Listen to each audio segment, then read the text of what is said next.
Imagine a lonely fortress in the middle of an island, falling down, abandoned. It's sitting out there in the middle of the lake or on a coastal shore. This sea fortress, this Daingneach Mara, this work of art is our STL file that we are showcasing on the June Patreon for TAC.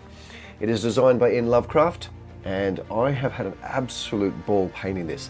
It has been a study in blue. Lots of artists go through their study in blue period. Well, this was well and truly mine. I do not know how many different shades of blue I have used on the stonework, but it's been a lot of fun.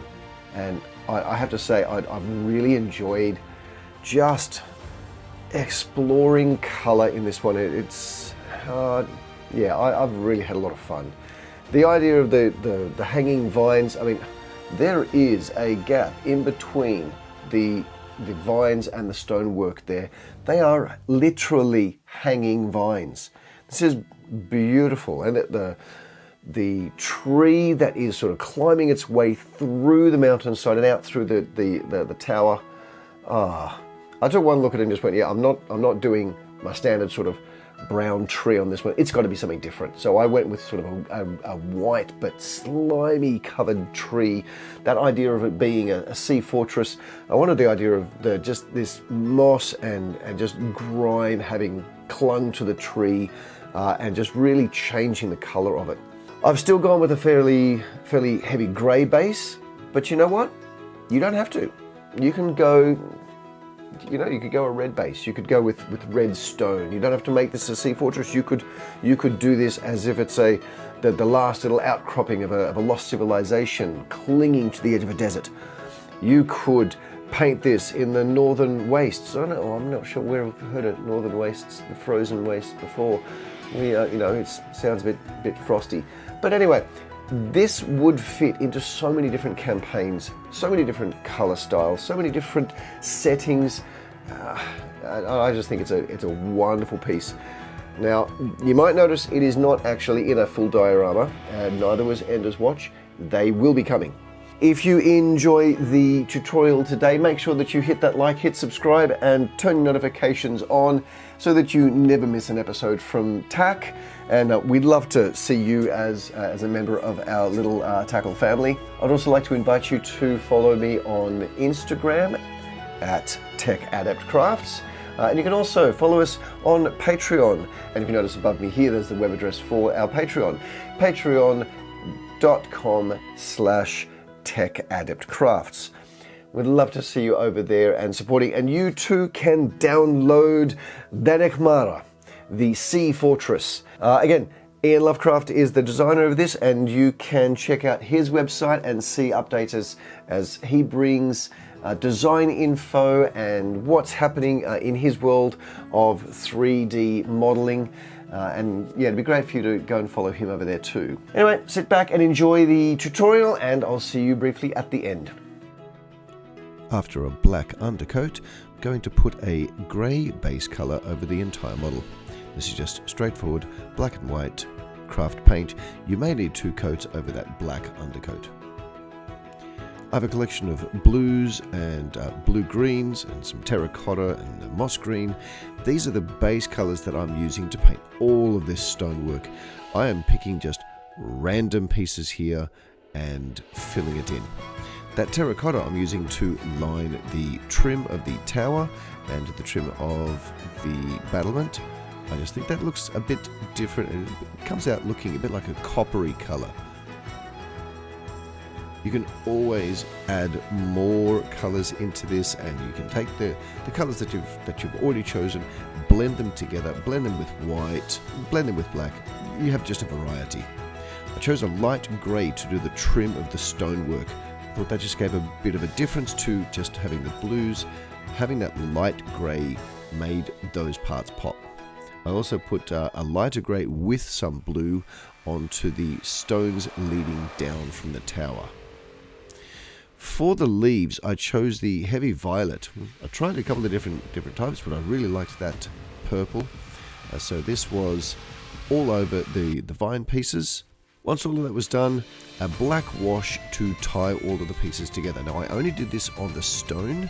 I did not do this on the rock pieces around the tower.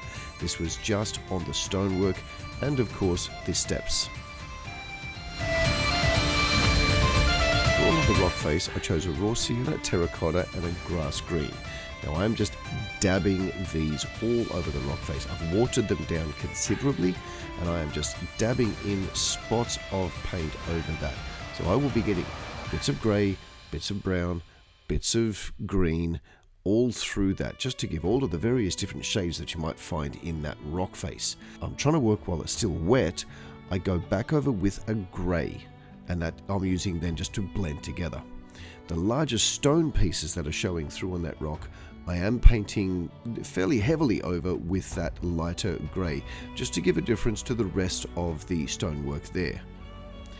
Also adding touches of lighter grey onto surfaces that would be raised up, that might be catching more of the light, and that again just brings them together.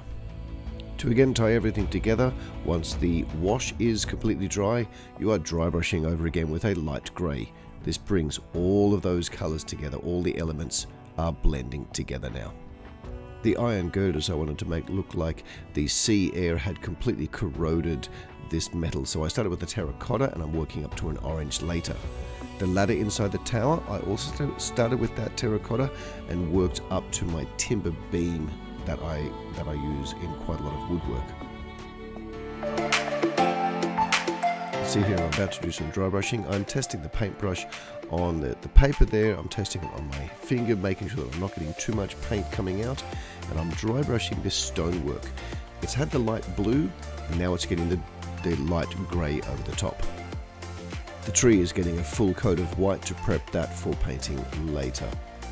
Going back to the ironwork, I'm dry brushing that orange over the top of that to show the rust. I'm really happy with how that looks. I'm using timber beam now on the boardwork, and this is going over the black undercoat. That gave a really interesting weathered technique. It did not have a nice clean wood look. It looked old, it looked weathered. And then dry brushing over the top of the ladder inside, as I said I was doing before. Using this contrast paint now from Games Workshop. This is the white contrast paint. Now I have not used these very often. The first time I used it was actually on a white dragon. Loved the look. This is only the second time I've used it. And it gave a really interesting technique, but it wasn't enough. I did go back to it later. Picking up some varied points with a little bit of that black wash over the stonework. I don't want to use too much here. I don't want to overpower the work that I've done before, but I just want some areas to have a little bit more shadow. For the leaves of the vine, I'm just dry brushing up, gradually adding more and more white to that purple. Now going in with this moss green onto the vines. A green shade to go over the tree.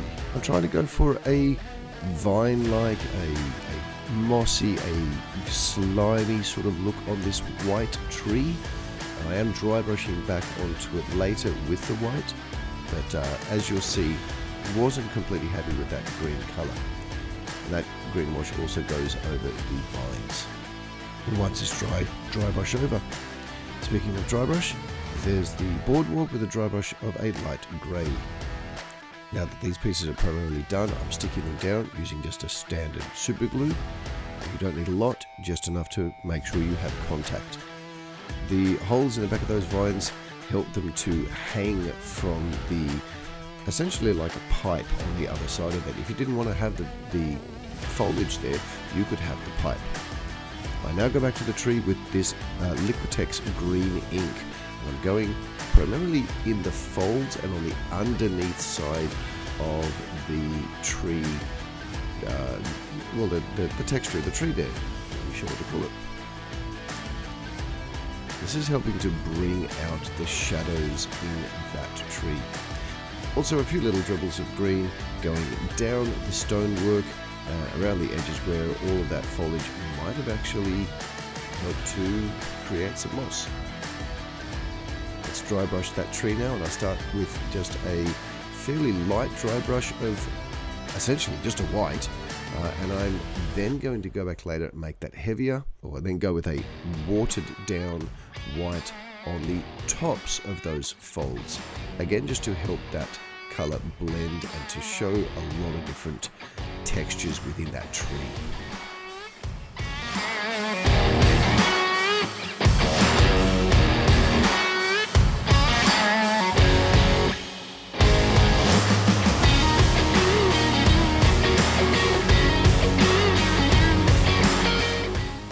Adding that white highlighting onto the larger stones at the back of the tower and onto the trim of the arches.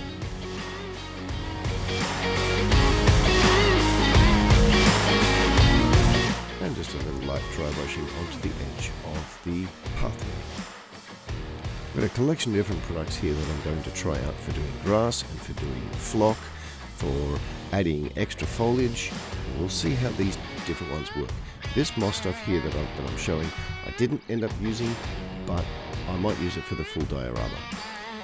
This little trick I saw on YouTube sometime last week. Take the static grass there, those pieces, and actually put some super glue on the ends of them. That holds them together while you then place them. Now I'm still using some super glue there to place it, and while that is still wet, I'm adding some of the flock. That gives foliage around it and helps to hide the slightly more unsightly end of that grass. This purple flock didn't end up being what I wanted it to be, but I used it just as fallen leaves. There you have it, ladies and gents. Daingneach Mara. Hope that you enjoyed that. Leave a comment down the bottom and let me know which was your favorite part. Obviously, you can put a lot more grass and flock of different colors and different kinds in there. This was just what I did very quickly to demonstrate how to do it, and I will be doing more when I do the full diorama. Would love to see your photos. Send me links on Instagram. I'll happily share those with the Tech Adept Craft community. There was the new camera angle here of looking forward.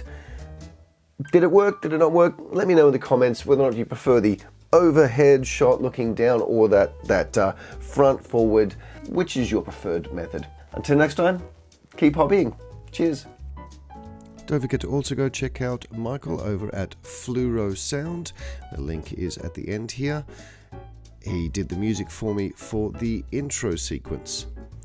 I would also like to give a very big shout out to the kids at Club who at extremely short notice have emptied an entire storeroom this afternoon and had to move it as one of the buildings will be removed at the end of next week. They did a great job and I'm very, very proud of them. Thank you guys. Could not have done it without you.